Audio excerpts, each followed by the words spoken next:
Hi, I'm Joni Patry, and welcome to my YouTube channel.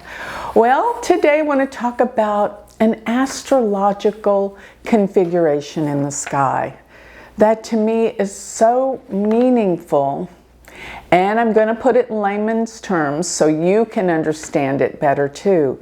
But we're approaching a pretty interesting time historically, and I think this is going to change consciousness on the Earth because of these planets. Now, I'm a big proponent of the outer planets, and the outer planets are not traditionally used in Vedic astrology, but I'm a Vedic astrologer. And there are many astrologers in India that do use the outer planets, but let me tell you, there's a big controversy over whether they should be used or not. Now, I know that they work, and I have done major research on them. As you well know, I've written a book on each of them and their significance. But in the Vedic system, you should never use them in terms of house rulers. So in Western astrology, Uranus is said to rule Aquarius, and Pluto is said to rule Scorpio, and Neptune is said to rule Pisces.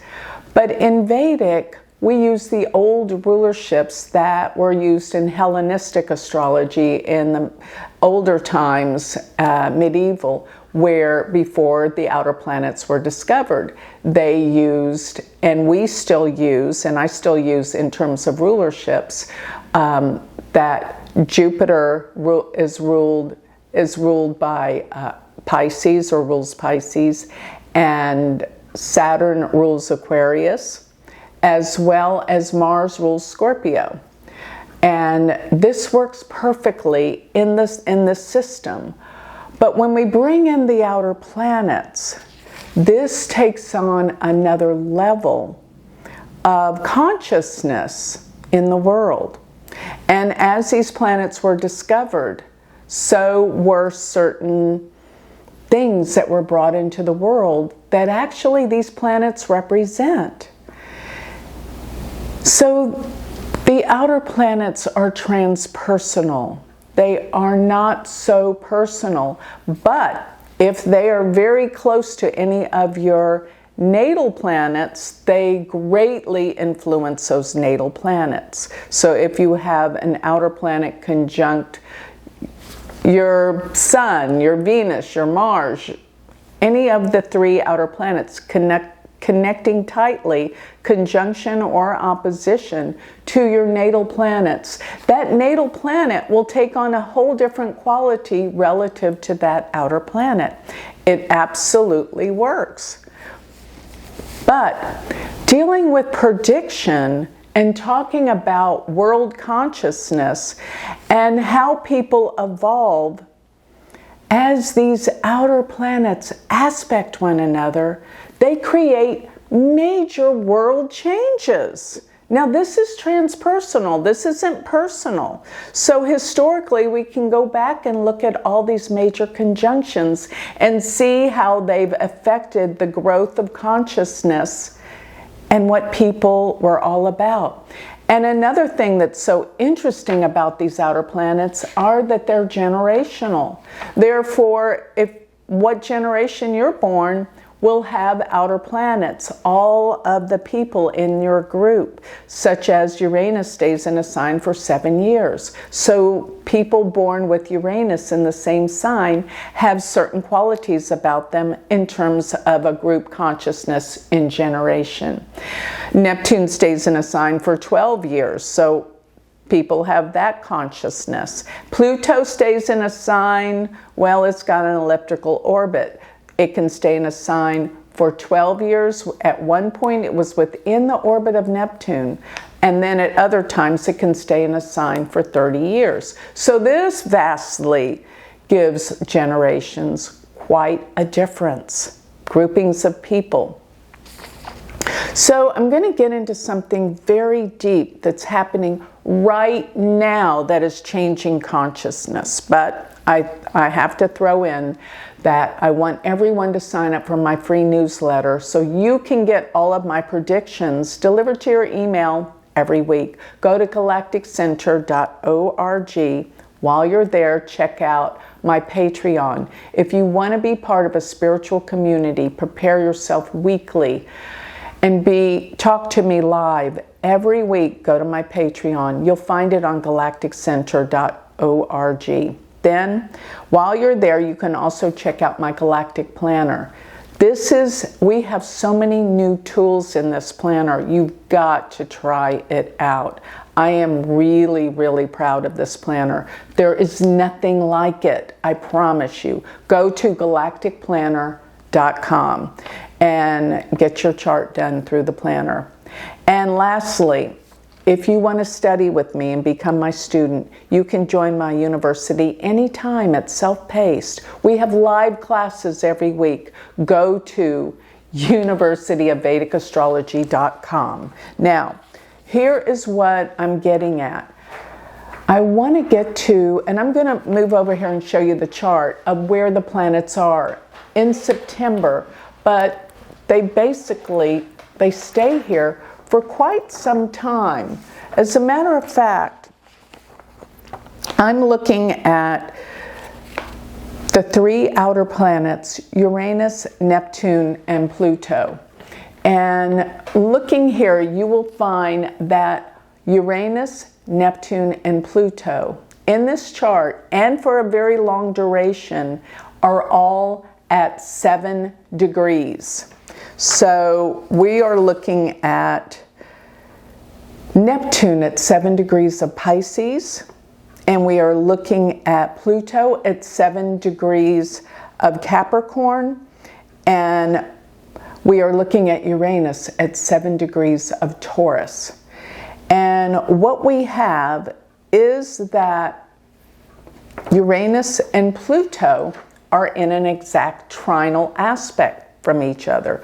A trine in astrology is this positive aspect that connects two planets. It's 120 degrees away from each other. But if you'll count from one planet, Pluto, to Uranus and back, you'll arrive at a trinal aspect is 5 and 9. So 5 houses, signs from each other. And then when you count from Pluto to Uranus, it's 5 signs. When you count back from Uranus back to Pluto, always counting clockwise, you will arrive at 9. It's a 5-9 relationship, which deals with, actually, like the 9th house is luck and fortune, the 5th house is another lucky house. So this is like a very positive connection of these two planets. And then when you go to Neptune, Neptune's at 7 degrees, and it's actually in what we call a sextile in Western astrology. That's 60 degrees away from one another.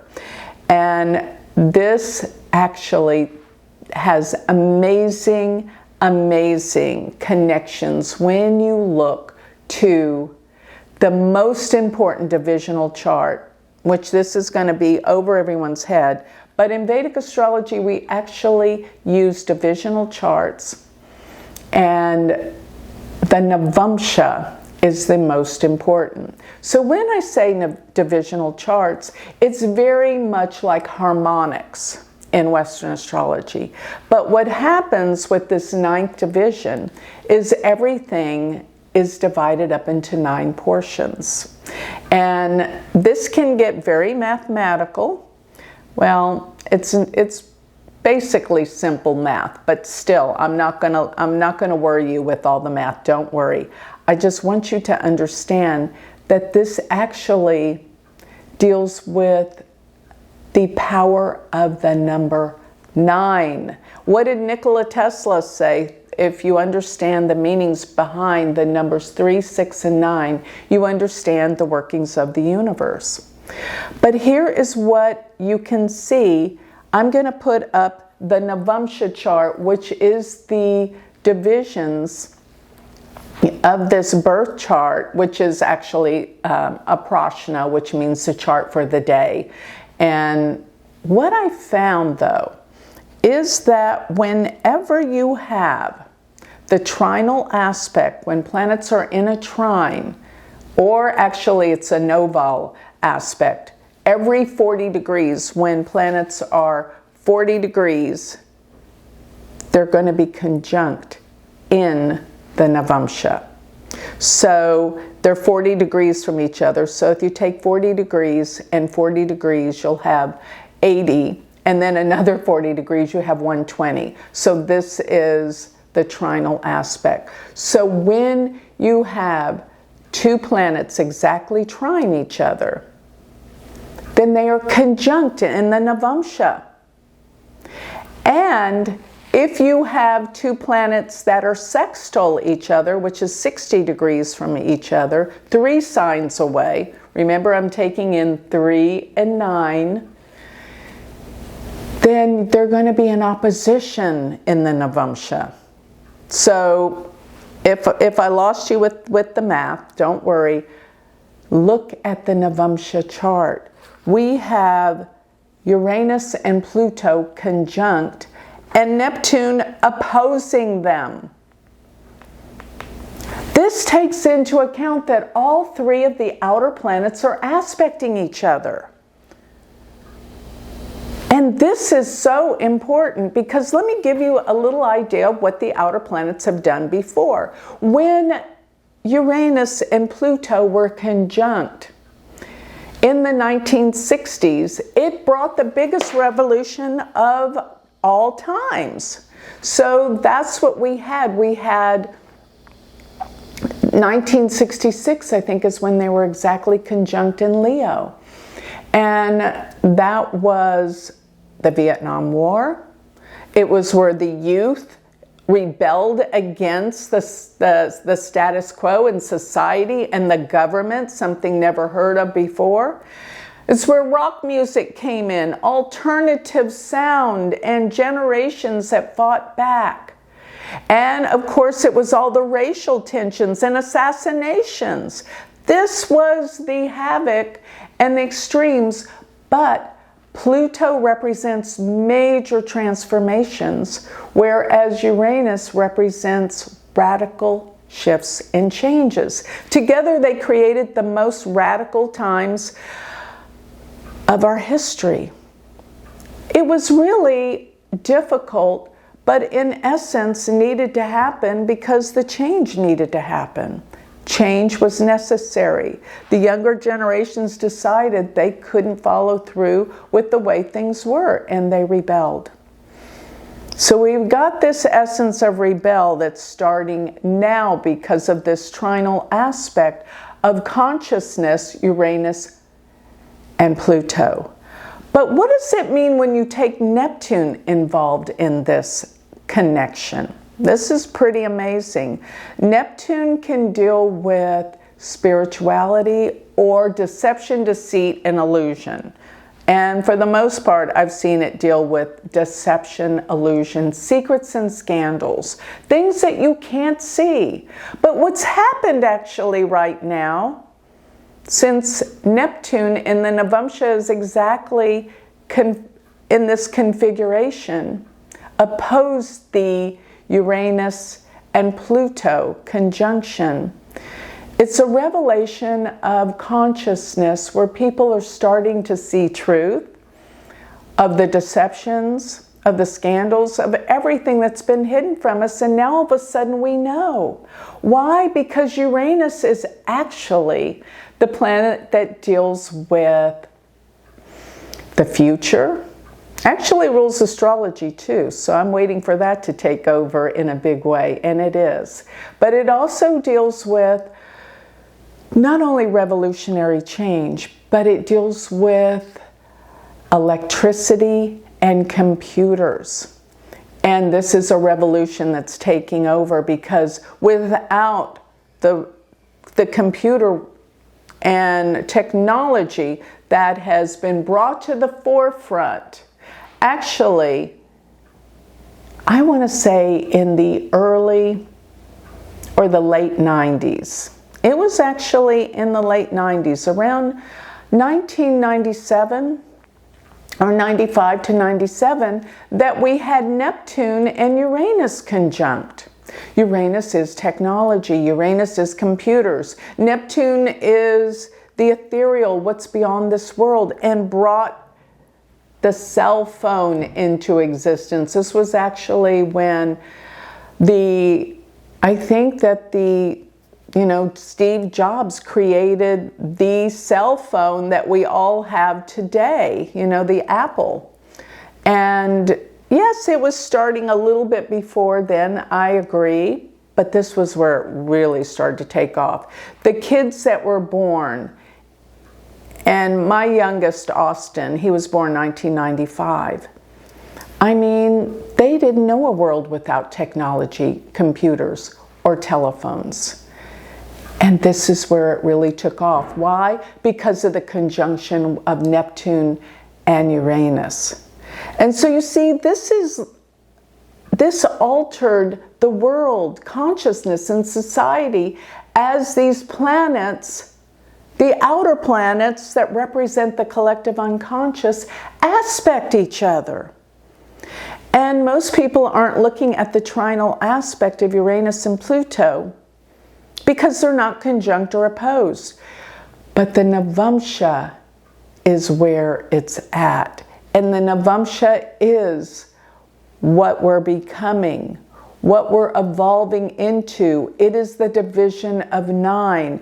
And with the sextile, it deals with the 60 degrees, which is 3 signs away. We're pulling in the energy of 9 and 3. And these are the culprit of what makes our world the way that it is. Now, another thing in that chart I happened to notice that was significant is that Jupiter and Mars are actually squaring each other. So this in September is a amazing time. And on top of it, I want you to know that Rahu sits there at 24 degrees, Jupiter's at 24 degrees, and Mars is at 24 degrees. This is quite an interesting combination because Jupiter and Rahu are in a trinal aspect, and guess what? They are conjunct in the Navamsha. Jupiter and Rahu both represent major expansion. Jupiter expands, it's optimism, it's expansion, opportunities, wealth. And Rahu makes it all the more. And as a matter of fact, in one of my books on how to make money with astrology, I went into deep analysis of people that won lotteries. And that entailed Jupiter and Rahu, either conjunct or trine, and they're going to be trine exactly during this time, therefore conjunct in the Navamsha. But Mars being there at 24 degrees actually is in kind of a difficult aspect for birthing. It's actually the quincunx being there in Pisces while Rahu is there in Aquarius. So yeah, they're not quite congruent, but still, all in all, I have to say, this is a transformation of consciousness. The world is changing rapidly. And I want to say things are different. And I feel it profoundly. As a matter of fact, lately, during this time, I've been having so many vivid dreams. And let me just say, our consciousness is not just here. It is in our dream state as well. So this means that things are sped up.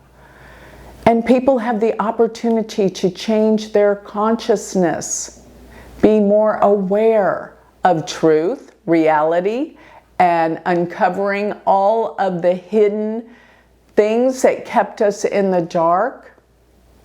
And now society and the world is evolving. Now, I will say this, a lot of people won't come on board because some people just do not want to change when things are evolving. But the opportunity is great and it's out there and it's now.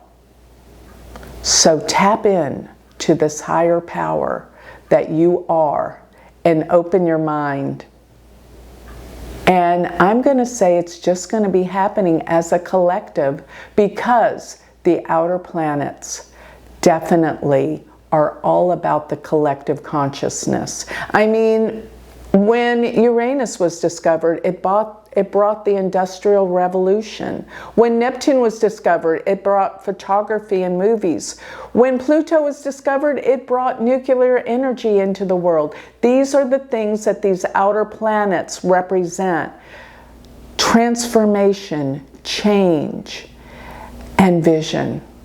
So this is what we're capable of doing now. And will it happen in one day? No.